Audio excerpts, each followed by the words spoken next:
Hi all, I have another amazing game to show you of Leela today. Leela against Gull. This is in the Chess.com Cup. This is a 5-minute tournament with 2-second increments, so quite fast and furious. D4 from Leela. We go into the Queen's Gambit declined, very classical opening. C takes D5 here. Bishop G5, Bishop E6, E3, Bishop D6, Bishop D3, Knight BD7, White Castle C6, and you'll note that with A6 and C6, yeah, there are some dark square weaknesses potentially to exploit. And Leela actually plays Bishop F4 here. If you look, there's some weaknesses here. So maybe exchanging off this bishop now with Bishop F4 is a very interesting idea. And you might think, well, what about the double pawns? If black did take, I believe there's sufficient compensation and also some trap sets. For example, if you're human, Queen C7, F5, end of game, trapping the bishop. If black has to play G6 here, then say Queen D2, this position, white's got a nice grip on E5 and can actually maneuver this knight to support things like F5 potentially. So this, and it holds E4 up. So this looks as though it's good for white, this kind of scenario, a small edge, small nagging edge. So actually Gull refused the exchange there and played Queen C7. Leela took. Okay, so are these dark squares going to be more vulnerable now? H3, we have castling. Queen C2, C5, a bit of a controversial decision to accept the isolated queen's pawn now. The IQP as it's sometimes known. So this offers some perks, but here, is it enough structurally? We have Rook AC1, not doing anything about this bishop, welcoming Knight takes D3. Rook AC8 was played. Let's have a look at this juncture. Knight takes D3, you might think, is handy, but it seems as though white, by losing the light square bishop, as we've seen in many other Leela games, sometimes the other colour is strengthened, and here there is a mighty grip, indeed, on the dark squares in this variation. For example, here, now that Knight takes B7 is threatened. So here, Knight takes B7 is good for white. If black has to do something about that, for example, then black's being put on the defensive, and look at the dark square blockade potential. It's very, very nice for white here. Small edge at least. So we have Rook AC8, just ignoring this bishop. Rook FD1, Queen B6. And there is a tactical threat of Knight takes D3, which is parried with B3. If, for example, King H1, then Knight takes D3. And if Rook takes, then there's Bishop F5. And actually, if Queen takes, then yes, in fact, on Queen takes B2 is possible, it seems.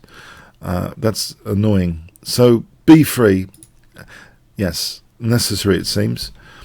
Queen D6. We have Knight E2. B5. It doesn't matter about any major, there's no major discovery here for black. If Knight A4 on the Queen, then just Queen D2, it seems sufficient, by the way, with a small edge. So we have B5, Queen D2 here, Knight takes D3 now, so is the dark square grip being emphasized a little bit more? H6, Queen D4. It does look like a very nice, comfortable position. If you look at this looks quite beautiful in a way. But Queen A3 putting some pressure on the Queen side. A very nifty move here indeed is played. Queen A1. That holds up C1 and the A2 pawn is looked after. Rook F8. And now a nice blockade on D4 with a knight. The bishop steps back. Knight F4. So the knights look very pretty here. G5. This is a very, very committal move by Gull. The longer term implications of this move, basically this F5 square, but how to exploit that later, it's not at all clear. This is a weakness which is exploitable in the short term at least. So it looks as though, you know, why not? But in the longer term, if white can establish a knight on F5, that could be a real weakness which is going to make black suffer a lot. A less committal move. Let's examine a less committal move because that's extremely committal looking. For example, let's have a look at this continuation. Leela could try and improve her position. There's a bit of shuffling in the stockfish analysis. Please excuse that until it finds a more constructive idea. Plunging into the position here with Queen E5, trading with E2, with A2, hitting E6 is dangerous, it seems, for black. So, for example, rook takes. This is good for white because the rook's crashing through to the 7th. That's a nasty continuation indeed. But let's have a look at more sensible try here. Knight D7 to evict the queen back at least to D4. Then taking on E6 again and going in with Queen B6. This kind of thing with Queen takes E6 is winning. So let's say black plays sensibly here and just loses a pawn. It's some misery here, not Queen takes C1, pardon me. After rook takes C1, knight takes, this position, or even knight takes here, this position is actually quite comfortable as a scenario to consider. So it seems that there is a way for white to have, make progress. White will be very comfortable in this kind of scenario after nicking a pawn, going in, nicking a pawn on E6. So it maybe is a difficult position anyway, but it seems in the long term this does black no favours on the dark squares and the light squares as well. Now in the short term here there's also tactical issues. So rook takes, knight F E2, Queen E6, knight G3. Now F5 in the short term is a big threat to handle, exposing knight hitting H6.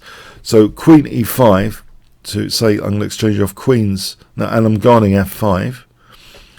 Rook C1, so a pair of rooks come off. So knight E4. Now knight H5 is played. It seems as though the position's nice for white. Knight takes E4 was also possible with a small edge, it seems, after Queen A3. This is nice dark square play here with a small edge. But knight H5 is good as well. Queen D6. Now Queen B2. And there's a menacing idea of knight F5 and Queen G7 here. If you look at this position, the Queen's eyeing G7 with the knight. So, knight F5 is on the cards. So the king gets out of the danger there with King F8. Just to put that on the board. So A5, knight F5 is really dangerous. Say Queen F8, then knight E7 check, trying to get the queen away from G7. This position after F3, black is collapsing after check. The knights and the queen are just absolutely winning, for example, like that. So the king gets out of the way. It's necessary. Knight E2, and now let's see. Queen H8 check, for example, is looking dangerous. That diagonal is shut down. Queen D4. So some pawns are being provoked here. And we have bishop E8. On A5 as an example, then actually the queen's also threatening to plunge with A7 on this side of the board. So that will be very dangerous. That will be winning a pawn. So black's got to be careful about the pawns, making sure they can be protected at all times, and looking at this centralized queen, which has got scope on both sides of the board. The knight's holding at F6 at the moment, otherwise that F6 is also a problem. So it's a difficult position here. Bishop E8, hitting the knight. We have this one supporting the fellow knight and threatening knight takes E4 with that pinned pawn, so that's a concern. So here, knight takes G3. We're heading for a knight and queen. Well, we have now knight and queen versus bishop and queen endgame. So bishop G6. Maybe white is thinking knight E4 here, for example, is good. So bishop G6 holds that E4 square firmly, as well as the F5 square. H4. This is very interesting now. One might think that is this going to be a liability, or is it just going to exchange off? A4, B takes, and now a pawn put on the dark square here is away from the light square bishop. So that pawn is now totally immune to attack from this light square bishop. It can never really be a problem there. Okay, now we have King G7. Okay, H5. you might think this is interesting, putting a pawn on a light square, that is a target, and is it a potential liability? Now, one thing to note here, if bishop h7, then the queen can plunge to the queen side, queen a7 check. For example, this situation can be very promising because now a6 is under great scrutiny. The knight centralizing here is very dangerous for black. For example, this position with queen b6, black's getting in big trouble here. If the knight's entrenched on f5 as an outcome, black basically is in a sort of zugzwang. There's e4 here using the pin on the bishop. And this scenario, if white ever wins a6, then that's a big winning pass pawn basically. It looks to be huge winning chances anyway. So bishop f7 was played, not bishop h7, to make sure this check isn't that effective. It seems queen d3, king h8. Now some shuffling, queen b1, high level shuffling, queen b6. Black is seemingly tied down. Yeah, queen b6 hits f6, so the king comes to protect f6. Queen b2, we have bishop e8, queen b1, queen b6, hitting f6 again, protected. Now threatening queen f8 check. That's guarded with the queen, guarding f8. Queen b2 hitting f6 again. Okay, so it looks as though there's nothing going on for a moment, and as if the f5 square isn't a major concern. Because at the moment, look at this position. The queen is guarding f5.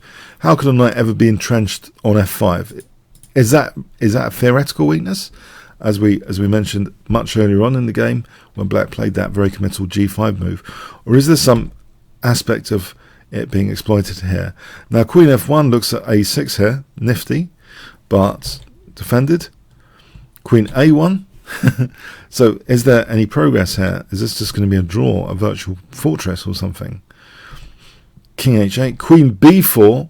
Now this is interesting. This gives ideas of queen e7 as well as queen d4 all the time. And there's also, of course, queen b6 to factor in, which looks at f6. So there's a lot of possibilities here. We have king g7, queen b2, bishop e8. It's here. Now this is a very interesting concept, which makes f5 not just a theoretical issue, but more of a practical concern. This next move, it's an interesting, very strong, it seems, positional move, which gives black a sense of desperation and soon having to give up material. I wonder if you can spot what that move is for 500 points. If I give you 5 seconds to pause the video. White to play. Okay, I needed to take some time to see what on earth this was about, why it was strong. And the move is f3. Now, it's not just about king f2. What it seems to be about, to play f3 here, means that later, when the knight moves, then we have g4. And if we have g4, we have protection for f5. We have protection for f5, then a knight coming to d4 and then f5 is going to be reinforced with the pawn on g4. That really is, it seems to be one of the main implications, to try and establish a knight on f5. And in conjunction with playing the queen side out with this pawn, then we have serious liability issues which are being exploited.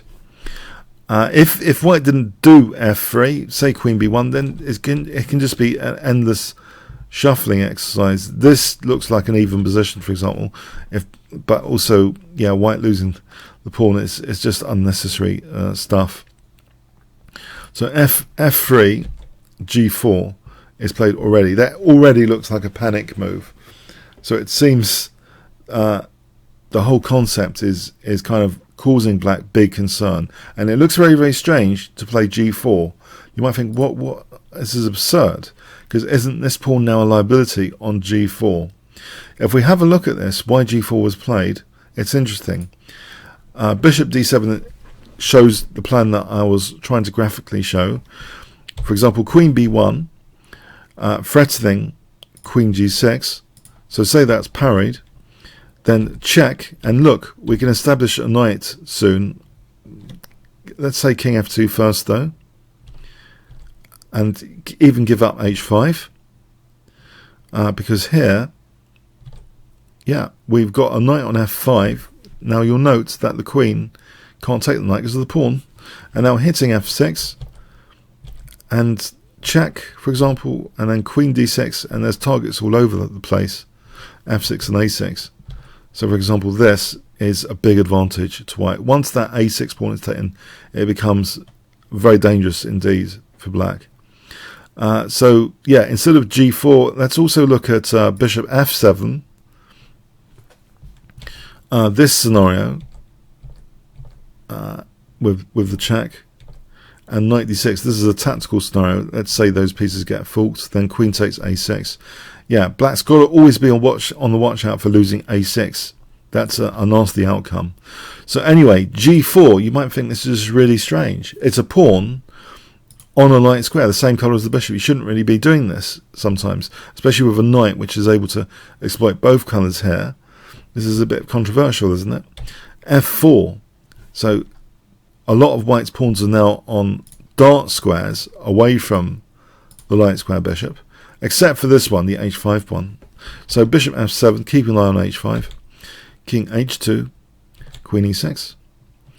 Now queen b6, and this is hitting a6 and protecting e3. Not that it needed to be, because there's always knight f5 check as well on queen takes e3. Queen c8, queen goes back, king goes back, queen b4. Some more shuffling, high level shuffling, until, let's see, queen e7, plunging in here, queen e6, queen c7. Now, not officially protecting the e3 pawn, but if queen takes e3, then knight f5 as previously mentioned. So we have king f8, queen b6, now officially protecting e3 and hitting a6, king g7, queen b3, and now another very committal move. You might wonder what's going on here with black and its pawn moves. d4, why d4 here? Offering not just exchange of queens, but losing a pawn. What is this? What's going on here? Why is this already? Why is this significant for black to have to do this? Let's say bishop e8, queen d3, and there's a nasty idea. Well, there's nasty ideas here. Let's see, bishop f7, knight f5 check, knight swinging back to d4. Queen c2. These scenarios are all pretty nasty for black. Queen e8, say queen b3, queen e7, check, check, knight f5, queen b6. If we end up with a situation like this, this is just a nightmare again. Once a6 drops, in any scenario where a6 drops, especially with a knight on f5, it seems it's going to be all over. So yeah, we have d4. It's a very desperate looking move. So queen takes, the queen's coming off, and a pawn up. Thanks very much. And another pawn on a light square. So the bishop is becoming self-imprisoned in a way in this endgame. And it also takes away some squares for the king to ever be that aggressive to come into white's position. It's difficult. Now here, knight d5, bishop b5. If king e6, it looks as though knight c7 check and taking on a6 is possible. So bishop e5, king g3, bishop c4, knight e3. And now the king comes to the center, knowing that the knight is guarding the entry points. g3, that is another liability now. The knight can potentially attack g3. And for the moment, the knight is content to hold g2 and not swap off for g3 at the moment. But now, look at this. Now here, yep, this moment is winning more material. Because if bishop e4, knight takes, then we're on f5. So there's no point, it seems, in black playing bishop e4 here, because it's losing f5 and then h6 drops. So yeah, black's just shedding pawns now in this endgame. It's just all over by the shouting now. This is just absolutely lost, losing all the pawns. So the games are played to the death though. Let's see what happens. It's just absolutely winning. All these passed pawns, the bishop can't cope with them. Yeah, let's just play it on briefly. So it goes. Under promoting a rook. Okay. Was that a stalemate though? No, it wasn't really a stalemate. It would have been check, just to make sure. Okay, it's going to be checkmate. I think Leela is able to avoid stalemates generally. Okay, checkmate here. So a nice positional game. So we see short-termism again, structural short-termism. And I have written on call recently, I believe this is one area, pawn structure. Pawns are the soul of chess, as Fuzhou once said. And I mentioned, that's really far-sighted. It seems as though neural networks, in terms of neural networks, I think it's pawn structure, pass pawns, form pawns, weak pawns, anything to do with the slowest elements of chess. So pawn structure and king safety. I think especially, it's the longer-term impact of things which Leela can really celebrate. The f3 plan did mark creating a peg on f5, and it started black panicking. So it might seem crazy what black started to do after f3, but maybe it saw its downfall, evolving, and started shedding the pawns and putting the pawns on the same colour as the bishop. Okay, comments, questions, likes, shares appreciated. Thanks very much.